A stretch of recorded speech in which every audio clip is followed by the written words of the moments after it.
Meu nome é Nice e sejam bem-vindos a mais um áudio aqui para o canal. E hoje nós daremos início ao livro Lembranças que o Vento Traz. É o terceiro livro da trilogia de Mônica de Castro.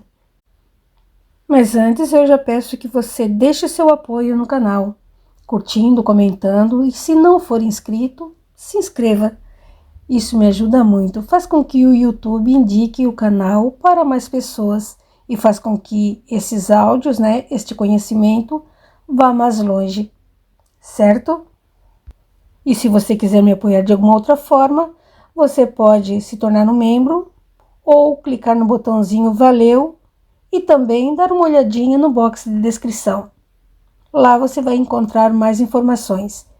Então, dados os recados, vamos para o primeiro capítulo do livro Lembranças que o Vento Traz, ditado pelo espírito Leonel.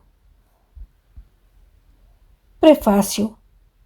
Este é o final da trilogia que se iniciou com o livro Sentindo na Própria Pele, passando por Com o Amor Não Se Brinca, até chegar a este. Clarissa, que encerra a história da família Salles de Albuquerque e da escrava Tonha, que a ela se ligou por laços de amor e ódio do passado.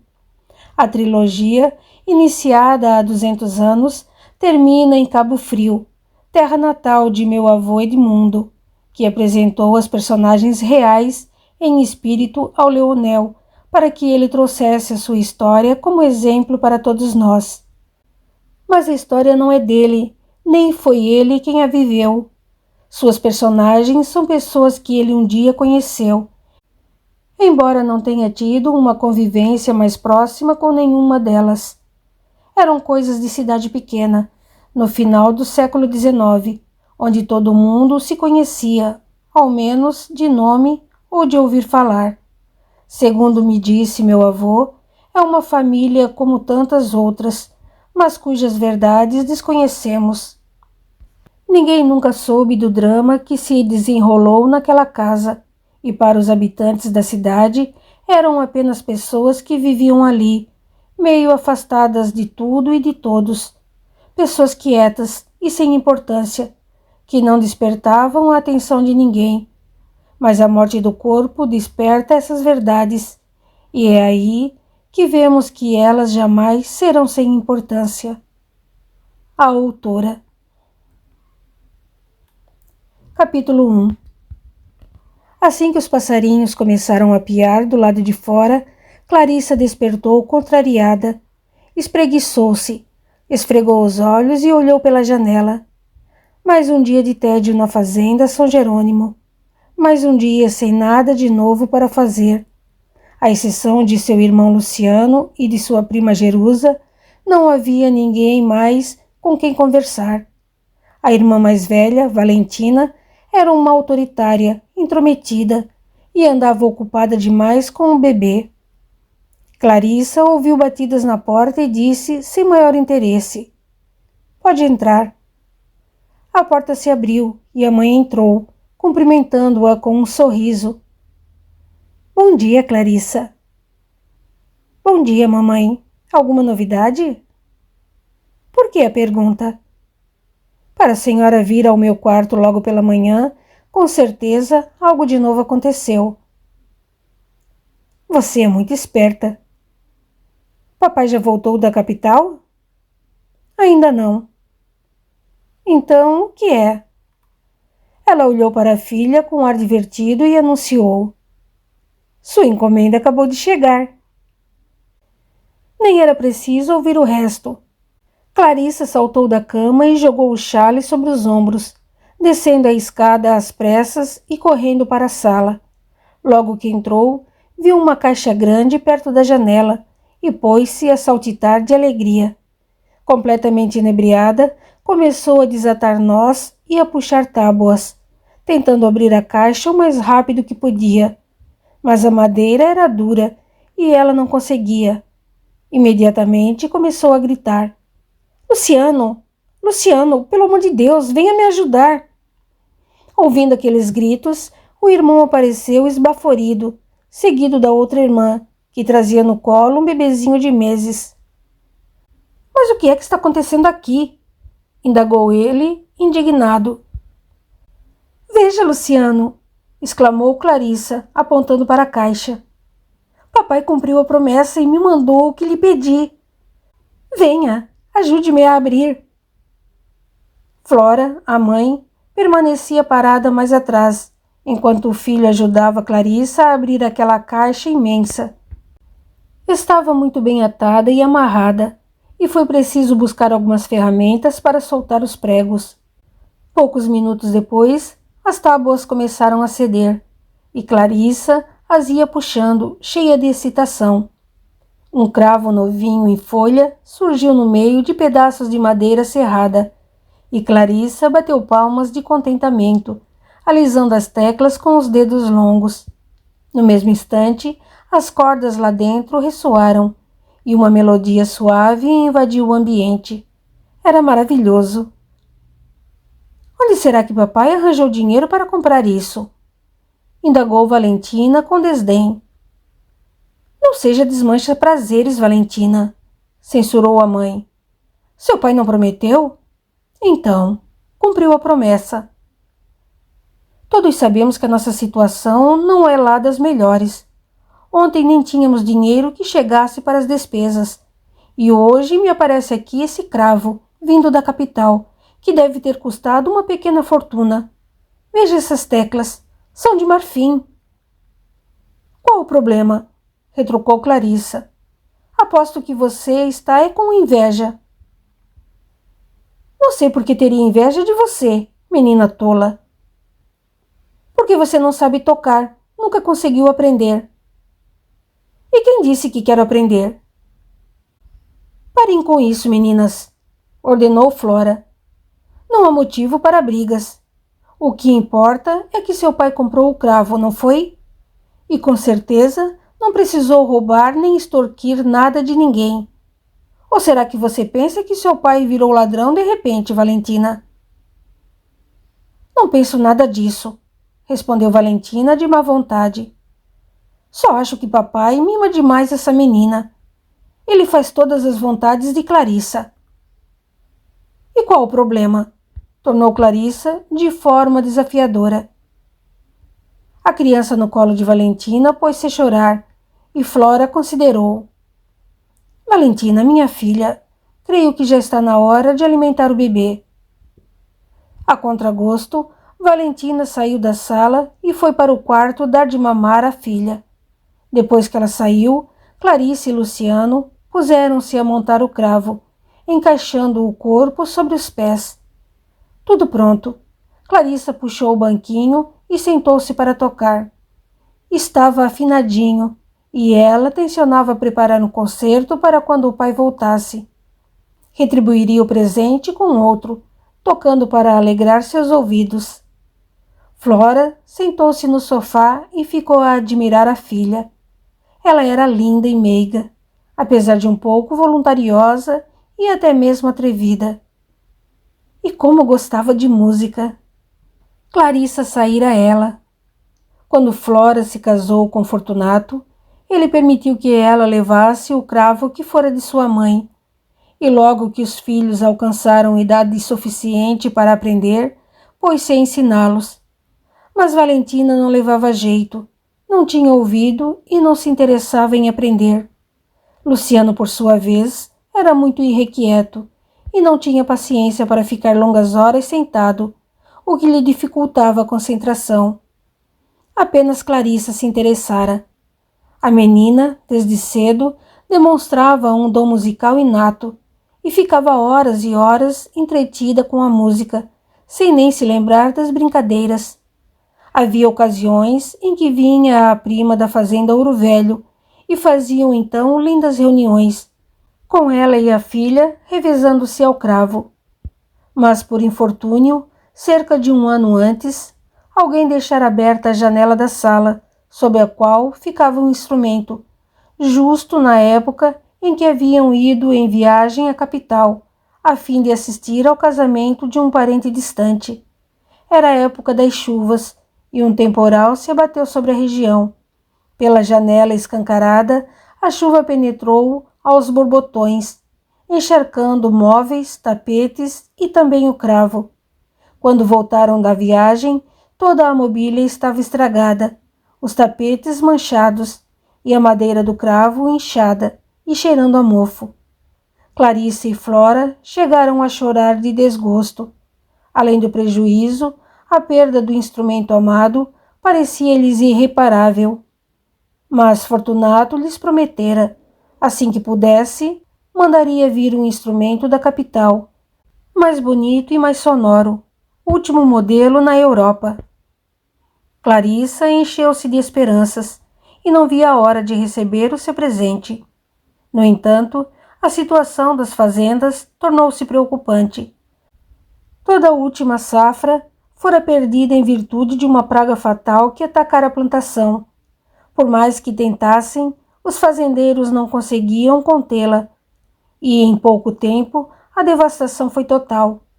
Seu pai perdera praticamente tudo, assim como seus parentes da fazenda Ouro Velho e alguns fazendeiros mais próximos. Dizia-se que o descuido e o desleixo do senhor Américo, proprietário de uma fazenda vizinha, acabara por trazer a praga, que em breve se alastrou pelas terras contíguas. A muito custo conseguiram exterminá-la, mas os prejuízos, além de incalculáveis, foram também irreversíveis. Destruída a plantação, só o que lhes restava fazer era recomeçar. Mas como? Fortunato perdera quase todos os seus pés de café. Era preciso dinheiro para comprar novas sementes, plantá-las novamente e esperar que crescessem e frutificassem. Tudo isso levava tempo, e o dinheiro que possuíam não bastaria para aguentarem tanto. Por fim, convencido de que suas reservas não seriam suficientes para custear a plantação e a subsistência até a nova safra, Fortunato partiu para a capital, na tentativa de conseguir um empréstimo junto aos banqueiros. A situação era precária, mas Fortunato gozava de prestígio, o que certamente lhe facilitaria a obtenção do empréstimo. Vendo o cravo que o marido enviara a Clarissa, Flora concluiu que ele conseguira o dinheiro e começara a gastar por conta. Estava feliz, sim, mas, pensando melhor, talvez Valentina tivesse razão. Seria prudente gastar tanto dinheiro por conta de uma safra que ainda não existia? Uma sombra de preocupação passou pela sua mente. O marido, além de excelente negociante, era um homem prudente e comedido, e jamais contaria com algo que ainda não era verdadeiramente seu. Onde teria então conseguido aquele dinheiro? Será que vendera alguma propriedade? Era possível, mas todos os seus bens encontravam-se ali, naquelas duas fazendas, além de alguns poucos imóveis na capital, cuja renda dos aluguéis não era suficiente para cobrir-lhes todas as despesas. Estavam acostumados ao luxo e à riqueza, e não era fácil se contentarem com uma vida de economias e privações. Jovem e sonhadora, Clarissa permanecia alheia a tudo isso. Os problemas financeiros da família não lhe diziam respeito. Se o pai lhe enviara o cravo, com certeza conseguira o dinheiro de alguma forma honesta. Além de Valentina, Luciano também estranhou. Ele amava muito a irmã mais nova e não queria estragar sua alegria, mas ficou seriamente preocupado com aquele cravo luxuoso. No entanto, preferiu não dizer nada. A mãe também parecia feliz, e ele não queria estragar tanta felicidade. No dia seguinte, bem cedo, terminado o café da manhã, Valentina se levantou, entregou o bebê para a criada e perguntou: "Trouxe as flores que lhe pedi?" "Sim, senhora. Estão no vaso, em cima da mesa da sala." "Ótimo. Agora leve a menina para tomar sol, mas cuidado, não vai esquecê-la lá fora." "Pode deixar, dona Valentina, não esqueço não." Valentina levantou-se, foi até a sala de estar e apanhou as flores. Voltou à mesa do café, onde os demais permaneciam sentados, entretidos em animada prosa. e indagou: Vocês não vêm? Aonde? Retrucou Luciano. Hoje faz 2 anos que vovô Rodolfo faleceu. Faz é? Continuou o irmão. Faz sim. Vou ao cemitério levar-lhes umas flores, para ele e vovó Marta, que Deus os tenha. Faz muito bem. Vocês não vêm comigo? É dever da família velar pela memória de seus antepassados. Não creio que precise ir chorar sobre o túmulo de meus avós para me lembrar deles, objetou Clarissa. E se quer mesmo saber, vovô Rodolfo nem era tão bom assim. Você é uma menina atrevida e mal educada, Clarissa, e devia se envergonhar de falar assim de nosso avô, que tudo fez por nós. O que foi que ele fez por nós, além de nos recriminar por qualquer coisa? Não me lembro de nada que tenha feito para nos agradar. Só vovó Marta não. Era meiga, atenciosa, amiga. Valentina engoliu um seco e revidou. Você é uma ingrata, isso sim, e é melhor mesmo que não vá. E virando-se para o irmão, perguntou. E você, Luciano, não vem? Quem? Eu? Ah, não conte comigo. Tenho mais o que fazer. Concordo com Clarissa. Não precisamos nos debruçar sobre a sepultura deles para nos lembrarmos de que existiram. Vocês dois são impossíveis. Não é à toa que se dão bem. São iguaizinhos. Egoístas, malcriados, desrespeitosos. Está bem, Valentina. Agora chega, cortou Flora. Deixe seus irmãos em paz. Eu irei com você. Flora pegou o chale e saiu em companhia da filha. Ela também não gostava muito do sogro. Ele fora um homem aborrecido e irracível, e vivia esbravejando e xingando. A sogra, contudo, era diferente, e todo mundo gostava dela. Marta fora uma mulher boa e piedosa, e vivera uma vida de abnegação ao lado do marido, sempre disposta a auxiliá-lo e a fazer tudo por ele. Só ela era capaz de controlá-lo. Rodolfo sempre tivera um gênio terrível, e a esposa era a única a quem ele dava ouvidos. Mas se Valentina gostava do avô, o que podia ela fazer? Afinal, tinham o mesmo sangue, e ela era bem parecida com ele.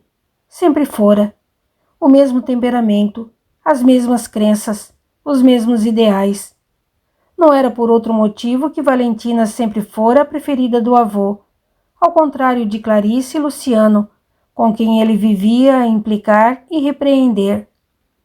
Naquela noite, ao se deitar para dormir, Clarissa sentiu no ar um leve perfume de rosas e se lembrou de Tonha. Tonha havia sido escrava em sua fazenda desde bem pequenina, quando para ali fora trazida da África no navio negreiro para servir de presente de aniversário a Aline, irmã mais velha de seu avô, que falecera ainda jovem. Enquanto Aline era viva, vó Tonha gozava de uma certa liberdade, mas depois que ela morrera no incêndio, Tonha fora brutalmente castigada e atirada à senzala, até que a sorte lhe acenou, e ela foi chamada para servir de ama de leite para o avô e seu irmão gêmeo. Desde então, voltara a residir na casa grande e criara boa parte das crianças nascidas na fazenda. Logo após a abolição da escravidão, Tonha faleceu, depois de quase 100 anos de lutas e sofrimentos. Tonha sempre fora amiga de Clarissa. Vira-a nascer, ajudara em sua criação, ensinara a bordar e a preparar quitutes como ninguém. Mesmo velhinha, fazia o que podia, e Clarissa se deliciava com as histórias que ela costumava contar, histórias de seu povo, sua terra, sua cultura. Clarissa amava a religião dos negros e desde cedo aprendera a reconhecer e identificar todos os deuses africanos. Tonha lhe falava sobre a associação que faziam aos santos católicos e Clarissa ficava deliciada. Ela sabia que havia escravos vindos de diferentes regiões da África, que também possuíam línguas e culturas diferentes. Depois, os povos foram se misturando e a cultura iorubá acabou predominando sobre os demais, impondo inclusive seus orixás, em substituição aos inquices, de que Tonha tanto falava. Mas ela dizia que os deuses eram todos iguais, e não importava a forma como os chamassem ou invocassem. O importante era que tanto os orixás quanto os inquices eram divindades que representavam as forças da natureza e que podiam ser invocados em qualquer situação da vida.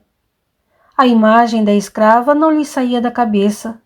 Cerca de 1 ano após a morte de Tonha, Clarissa passou a sonhar com ela, e ela sempre lhe aparecia sorrindo, toda vestida de branco ou azul. Dava-lhe notícias de sua vida no mundo invisível. Falava de coisas que ela não conhecia e costumava alertá-la de alguns perigos ou dificuldades. Embora Clarissa não se lembrasse de tudo o que sonhava, sempre conseguia reter em sua memória as impressões do que Tonha lhe falava. Impressões essas que costumavam aflorar nos momentos mais oportunos, em forma de intuição ou sensações. Naquela noite não foi diferente. Assim que adormeceu, o corpo fluídico de Clarissa despreendeu-se do físico e encontrou Tonha ali, parada ao lado de sua cama, esperando por ela. Clarissa sorriu e segurou a sua mão, falando com doçura. Olá, vó Tonha. Veio me visitar? Vim buscá-la para um passeio. Vamos caminhar um pouco ao luar. As duas saíram para o jardim. Estava uma noite linda, coberta de estrelas, e elas se deitaram na relva macia, apreciando o céu estrelado que se estendia sobre suas cabeças. Depois de alguns minutos, Clarissa indagou. E então, vó Tonha, o que veio me falar dessa vez? Sem tirar os olhos do céu, Tonha apertou a mão de Clarissa e respondeu. Precisava prevenir você. Dizer-lhe que em breve você fará uma longa viagem para uma terra distante e desconhecida. Como assim? Quando chegar a hora, você vai saber. Vai me acontecer alguma coisa nessa viagem? Vou morrer?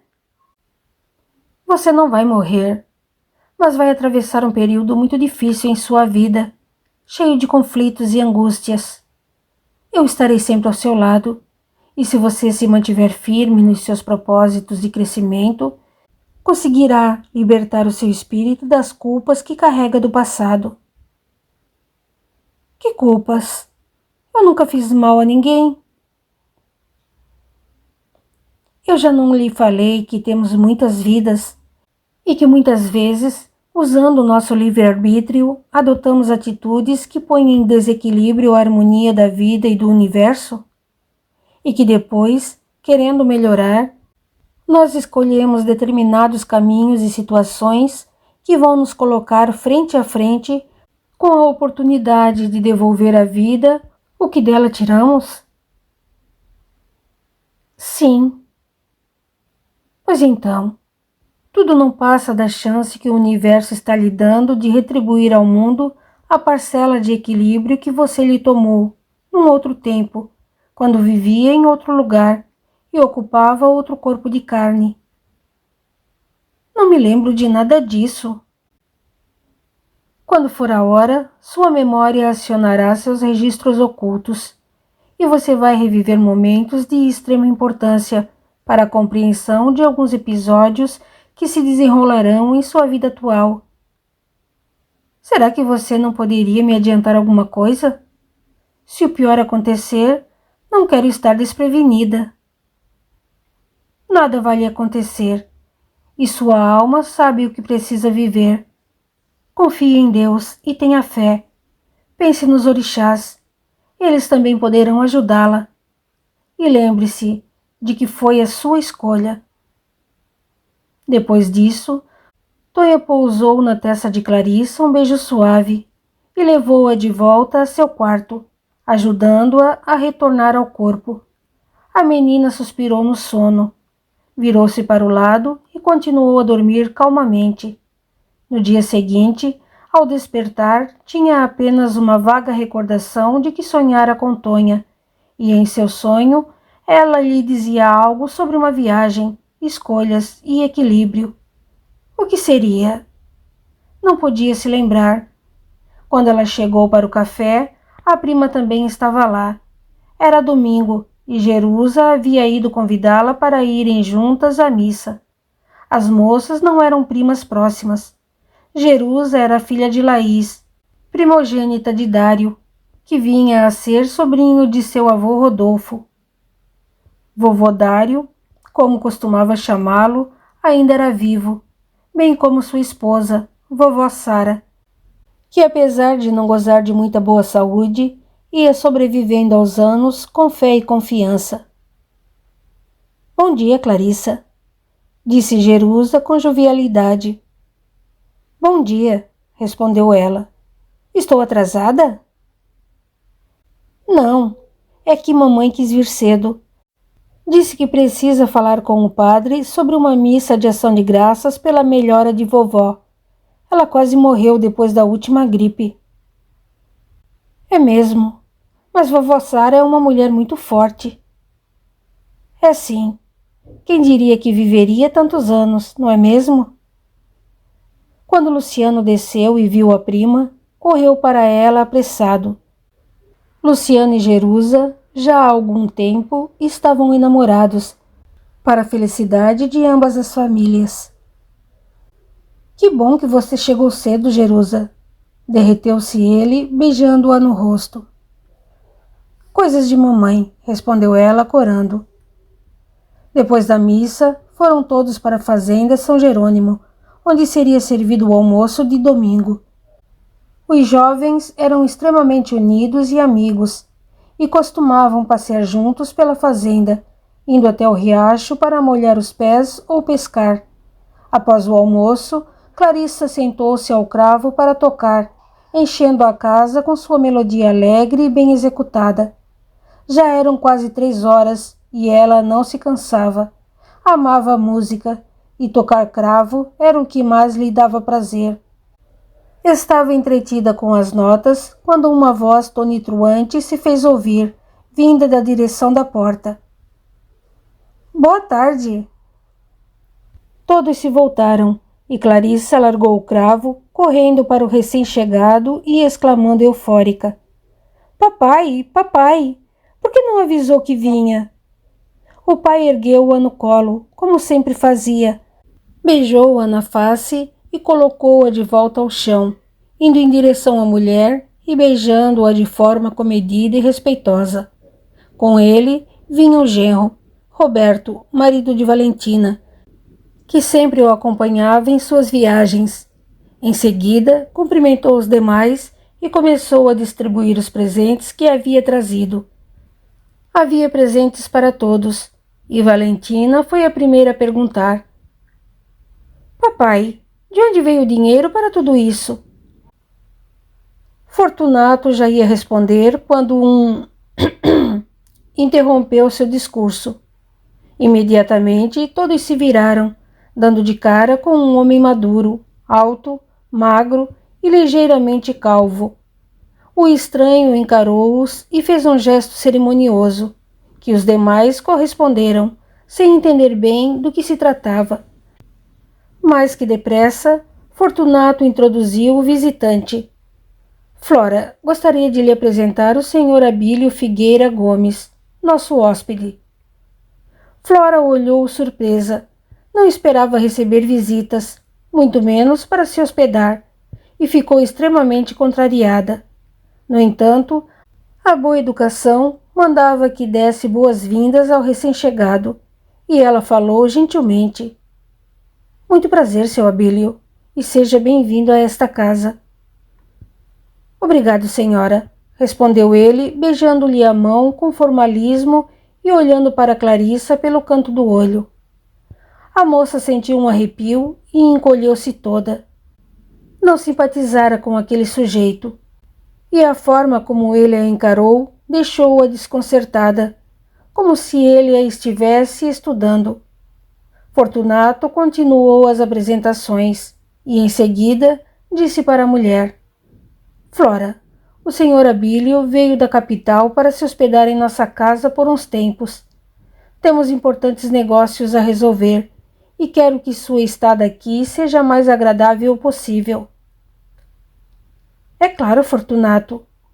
Flora virou-se para Abílio e continuou: Peço que me perdoe, seu Abílio, mas não esperávamos a sua visita. Por isso, se me der licença, gostaria de me retirar e mandar preparar-lhe as acomodações condignas. À vontade, senhora, respondeu ele. Mas não precisa se preocupar. Sou um homem simples e não faço questão de luxo.